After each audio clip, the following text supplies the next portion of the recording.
రెడీగా ఉన్నా. Thank you. ఇది నా టైం, నేను మాట్లాడతాను. మీరు మాట్లాడమంటే నేను మాట్లాడడం కాదు.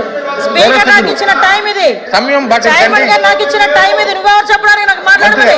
స్పీకర్ గారు నాకు ఇచ్చిన టైం ఇది, నువ్వెవరు చెప్పడానికి నాకు మాట్లాడమని? సార్ మెంబర్ ఎట్లా మాట్లాడతారు? ఎట్లా కూర్చోండి. గౌరవ మంత్రి గారు మాట్లాడుతుంటే మెంబర్ గారు అట్లా మెడికల్ చేస్తే మాట్లాడతాం కరెక్టా సార్? కంటిన్యూ చేయండి, సభ్యులు కూర్చోండి. అరే ఒక మంత్రి మాట్లాడుతుంటే ఎగతాళి చేస్తే మెంబర్ మాట్లాడతారా?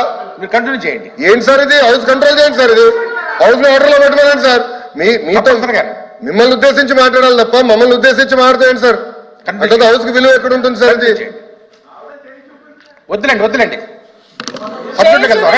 చూపిస్తాను సార్, చూపిస్తా.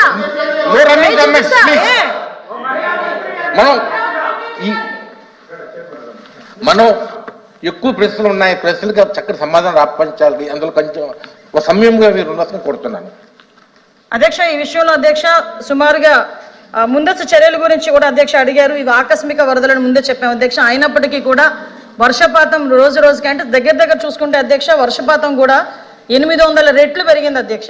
అంటే సాధారణంగా జరిగే వర్షపాతానికి కన్నా చాలా ఎక్కువగా వర్షపాతం అనేది నమోదైంది. విజయవాడ పరిసర ప్రాంతాల్లో దగ్గర 36 సెంటీమీటర్ల వరకు కూడా వర్షం నమోదవటం, అదేవిధంగా కృష్ణాకి కూడా దగ్గర 11,43,000 క్యూసెక్స్ వాటర్ కూడా చేరటం మనందరికీ కూడా తెలిసే ఉంది అధ్యక్ష. దానికి సంబంధించి మనం అందరం ఇక్కడ ప్రభుత్వ యంత్రాంగం వెంటనే స్పందించింది అధ్యక్ష.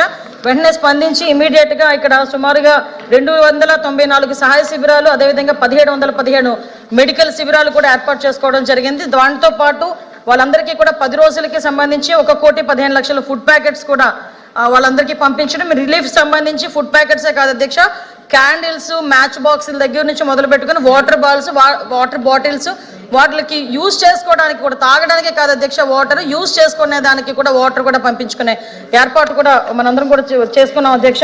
అదేవిధంగా జరిగిన నష్టం అంటే ఇందులో అధ్యక్ష ఆహార పొట్లాలకి ఇక్కడ ఒక విషయం కూడా చెప్పాలి అధ్యక్ష. ఒక దార్శనికత కలిగిన నాయకుడు ఒక క్రైసిస్ని ఎలా మేనేజ్ చేస్తారని చెప్పడానికి ఒక బెస్ట్ ఎగ్జాంపుల్ కింద చెప్పొచ్చు అధ్యక్ష. మొత్తం విజయవాడ మొత్తం నగరం అంతా కూడా ఒక ఆ పార్ట్ ఏదైతే ఉందో ఆ పార్ట్ మొత్తం నీట మునిగిపోతే అక్కడున్న వాళ్ళకి ఆకస్మిక వరద కారణంగా వాళ్ళు బయటకు వచ్చి ఈ ఫుడ్ ఎసెన్షియల్స్ కూడా తీసుకోలేని పరిస్థితిలో ఫుడ్ తీసుకెళ్ళి ఇవ్వడానికి కూడా ఒక్కొక్క సందర్భంలో ఇబ్బంది పడే సందర్భంలో, హెలికాప్టర్లు కూడా పనిచేయని సందర్భంలో డ్రోన్స్ ఉపయోగించి మొట్టమొదటిసారిగా ఫుడ్ సప్లై చేసిన గవర్నమెంట్ ఏదైనా ఉందంటే ఇప్పుడు ఎన్డీఏ గవర్నమెంట్ గా మనందరం కూడా గర్వపడాలి, అభినందించాలి అధ్యక్ష. దీంట్లో కాంట్రవర్సీ కూడా ఏమి లేదు, అభినందించాల్సిన అవసరం కూడా ఉంది. ఇప్పటి వరకు డ్రోన్స్ ఉపయోగించి ఫుడ్ సప్లై చేసిన పరిస్థితులు కూడా ఎక్కడ కూడా కనిపించలేదు.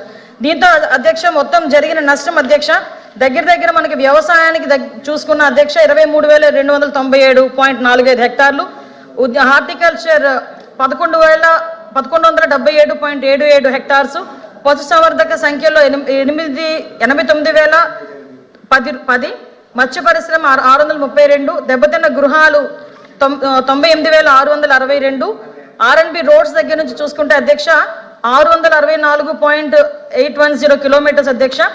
నెక్స్ట్ పిఆర్ రోడ్లు, ఆర్డబ్ల్యూఎస్ రోడ్లు అన్నీ కలిపి మనకు అంచనా ప్రకారం అధ్యక్ష మరణాల సంఖ్య 43 అధ్యక్ష. దానికి 2,15,00,000 రూపాయలు ఇచ్చున్నాము.